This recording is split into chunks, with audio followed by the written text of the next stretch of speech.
आज बघा मी दम आलू बनवते, कारण की मी बाजारातून आणलेले छोटे छोटे बटाटे. मग म्हटलं चला आपण दम आलूची रेसिपी बनवूया. मग मी बघा तेलमध्ये म्हणजे आधी मी बॉईल करून घेतले. मग मी तेलमध्ये थोडे फ्राय केले. फ्राय केल्यानंतर थोडे असे लालसर झाले का तोपर्यंत मी थोडं मीठ घालून फ्राय केले. मग बघा कसा छान कलर आलेला आहे.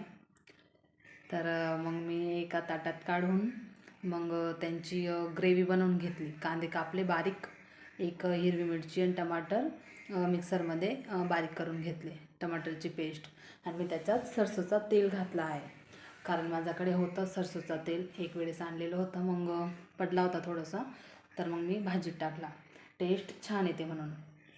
तर मग मी आणि थोडंसं आपला घरचं तेल पण टाकलं मी.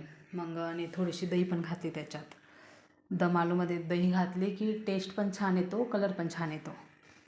म्हणून मग बघा, मग मी जिरा, मग त्याच्यात कांदे, अद्रक लसूणची पेस्ट आणि आपली टमाटरची प्युरी वगैरे टाकून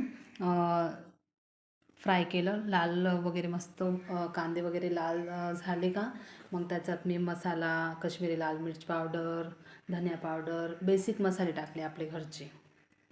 मग ते चांगले फ्राय होऊ दिले. मग नंतर थोडंसं जेवढं आपल्याला, मग त्याच्यात मी बटाटे टाकले. मग बटाटे पण चांगले लालसर झाले का, मसाल्यामध्ये फ्राय झाले का, मग त्यानंतर आपल्याला जेवढी क्वांटिटी पाहिजे पाण्याची, म्हणजे जेवढे आपल्या घरात लोक आहेत मग तेवढे आपण क्वांटिटीनुसार पाणी टाकू शकतो. मग मी चांगले शिजू दिले त्यांना. मसाला फ्राय झाला माझा. मग मी छान बघा माझा मसाला फ्राय झालेला आहे.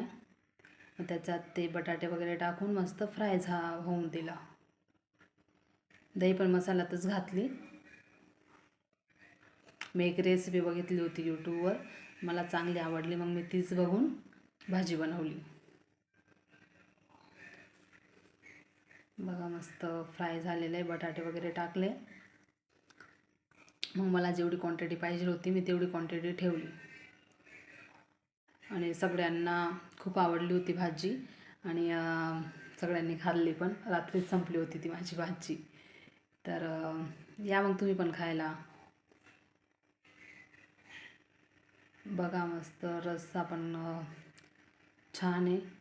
Okay, bye.